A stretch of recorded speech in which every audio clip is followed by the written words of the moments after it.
atentados contra su vida de una forma muy regular, muy cotidiana. Y la forma de atentar contra un monarca de la antigüedad normalmente era envenenando la comida o la bebida de este. Viendo los monarcas que había muchos que morían a consecuencia de esos envenenamientos, decidieron crear la figura de un copero. Y la función de un copero era probar la comida del rey y beber la bebida de él antes de que éste comiese y bebiese, a fin de que si la comida o la bebida estuviesen envenenadas, muriese el copero y el rey preservase su vida. Teniendo eso presente, yo les hago una pregunta. Si ustedes fuesen monarcas de la antigüedad y tuviesen que escoger a un copero para que probase el alimento y la bebida suya antes de que usted las ingiriese para preservar su vida, exponiendo él la suya propia, ¿cómo harían dicha elección?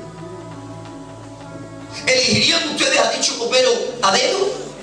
¿O elegirían a dicho copero en un referéndum democrático?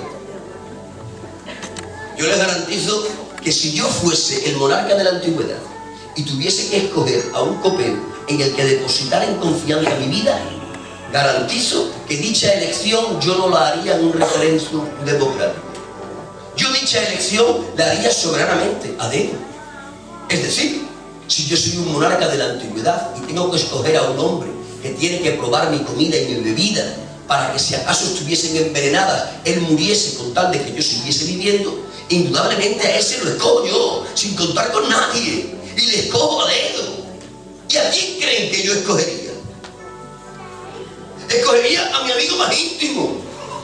Yo escogería al personaje que yo tuviese plena conciencia de que por amor a mí y en honor a la amistad que tuviésemos, sería capaz de exponer su vida a la muerte a fin de que yo siguiese viviendo. En sintonía con lo que estoy diciendo, tengo que concluir que si Artajerjes escogió a Nehemías a dedo para que fuese copero, indudablemente es porque entre Nehemías y Artajerjes había una amistad de una graduación mayor. Era tanta la amistad que había entre Artajerjes y Nehemías, que Artajerjes le ha designado como el hombre en el cual depositar en confianza su vida. Sabía bien Artajerjes que Nehemías era tan amigo que estaba dispuesto a morir a fin de que el monarca siguiese viviendo. Es decir, que el hecho de que la Escritura nos enseña que Nehemías era copero del rey Artajerjes, implícitamente, y en ese lenguaje de símbolos del que yo les hablaba, nos está enseñando esta Escritura de que Nehemías tenía presencia. ¿A quién representaba Artajerjes? No, díganlo así que me acompañan. ¿A quién representaba Artajerjes? ¿A quién representaba Nehemías? A cualquier creyente. En ese lenguaje de símbolos, Nehemías, en el hecho de ser copero de dicho monarca, nos está enseñando la Escritura en su subsuelo de que Nehemías tenía amistad, presencia. Amén.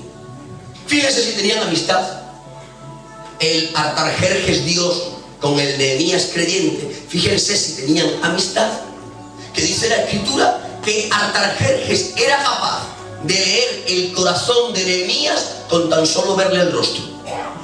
Hay que tener amistad con una persona para leerle el corazón con tan solo verle el rostro.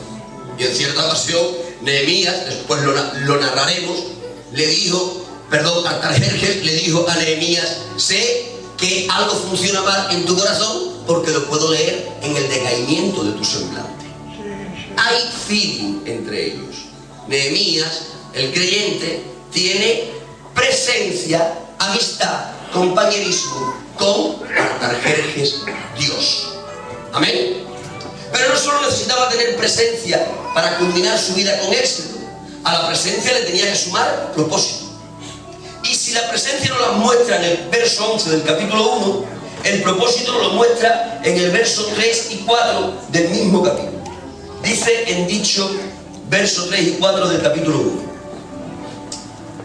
y me dijeron: Este es Nehemías en primera persona. El remanente, los que quedaron de la cautividad allí en la provincia, están en gran mal y afrenta, y el muro de Jerusalén derribado y sus puertas quemadas a fuego. Cuando oí estas palabras, me senté y lloré, e hice duelo por algunos días, y ayuné y oré delante del Dios de los cielos.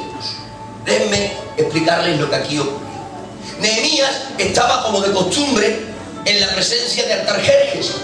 Como de costumbre, estaba en el salón del trono. Déjenme hacerles aquí un apéndice. El salón del trono, en el palacio de Artajerjes, era el equivalente al lugar santísimo en el tabernáculo de Dios. El lugar santísimo en el tabernáculo de Dios era donde se encontraba aquel mueble que le llamaban el arca, encima del cual estaba aquella tapa que le llamaban el propiciatorio, y allí simbólicamente se entronizaba Dios en la sequedad de gloria en el día de la expiación. Era allí el salón del trono del Dios de los cielos. Nehemías estaba habituado a estar en el salón del trono de Artajerjes. Allí estaba por la mañana para dar el desayuno, allí estaba al mediodía para probar la comida, y allí se encontraba en la noche para tener que probar la cena.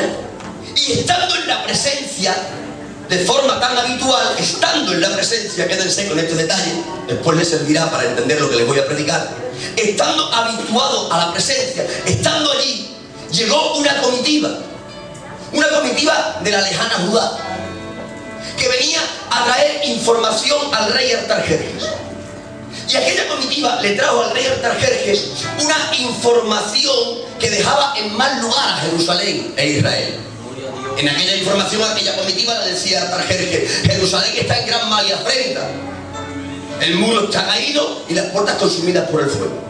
Esa noticia que aquella comitiva trajo a Artajerjes la pudo escuchar Nehemías porque estaba en el sitio adecuado, es decir, estaba en la presencia, estaba en el salón del trono. Y como estaba en el salón del trono y en la presencia, pudo escuchar lo que la comitiva decía. Y cuando escuchó lo que la comitiva decía, ocurrió esto que acabamos de leer. Nehemías fue a aquella comitiva y le dijo: decidme, ¿qué le ocurre a Jerusalén? Y aquella comitiva le contó: Jerusalén está en gran mal y afrenta. Los muros están derribados, las puertas están consumidas por el fuego. Así está Jerusalén. Y a partir de que Nehemías recibió esta noticia por sus oídos, esta noticia cayó en su corazón y cambió por completo la vida de Nehemías. A partir de ese momento, la vida de Nehemías nunca jamás volvió a ser igual. Déjame darte un adelanto. Una de las formas por las que podrás discernir haber encontrado el propósito de Dios para con tu vida es que cuando lo encuentres, ese propósito te cambiará por completo y nunca jamás volverás a ser el mismo. Será tal el peso de responsabilidad que el hallazgo del propósito de Dios creará en ti, que a partir de ese día te ocurrirá lo que ocurrió a Nehemías. Dejó de comer bien, dejó de dormir bien, se le decayó el semblante. Nehemías entendió a raíz de aquella noticia que él no había sido llamado a llevar copas de oro delante de un rey, ni a probar comidas antes de que el rey comiese. A raíz de aquel momento, Nehemías ha entendido que él ha sido llamado más que a tocar oro y plata y vajillas preciosas, a vestir lino fino y a estar en el salón del trono de un palacio. Él ha sido llamado a ensuciarse las manos de barro, a llevar un mono de albañil y a estar reedificando muros y enmaderando puertas que estaban quemadas. Le ha cambiado tanto la vida a Nehemías que, como les decía, duerme con dificultad, apenas come, el semblante se le decae. Y tan solo una cosa es capaz de hacer: orar y ayunar. Orar y ayunar para que Dios le dé la oportunidad de entrar al propósito de su vida que acaba de descubrir. Ya tiene Nehemías presencia y propósito, pero a la presencia y al propósito, Nehemías le tendrá que sumar el tercer ingrediente: poder, para poder culminar su vida con éxito en el Señor. Y en cuanto a que recibió poder, lo encontramos en el capítulo 2, versos 7 al 8. Dice así la palabra de Dios: además, es Nehemías hablando en primera persona, además dije al rey: si le place al rey, que se me den cartas para los gobernadores al otro lado del río, para que me franqueen el paso hasta que llegue a Judá, Y carta para Asaf, guarda del bosque del rey, para que me dé madera para enmaderar las puertas del palacio de la casa y para el muro de la ciudad. Les voy a clarificar este pasaje. Nehemías ya tenía presencia, vivía habitualmente en el salón del trono. Por estar en la presencia descubrió el propósito. Y cuando tiene presencia y propósito y el semblante está decaído, en cierto día el rey Artajerjes le preguntó: ¿te ocurre algo en el corazón? Lo puedo leer en tu rostro. Cuando el rey le dijo aquella palabra a Nehemías, Nehemías entendió que era la oportunidad que estaba esperando. Y rápidamente Nehemías le dijo: ¿cómo quiere mi señor el rey que mi semblante no esté decaído? La tierra de los sepulcros de mis padres está en gran mal y afrenta a los muros derribados, las puertas consumidas al fuego. Rey, señor mío, he entendido que no he sido llamado a servirte vino ni a probar alimentos. He sido llamado a reconstruir muros, a enmaderar puertas. Te ruega mi alma que me dejes ir. El rey, en honor a aquella amistad que tenían, le dijo: ven. Y Nehemías se marchó. Pero cuando Nehemías se marchó, quiero que me sigan en la historia para que después entiendan lo que les voy a contar.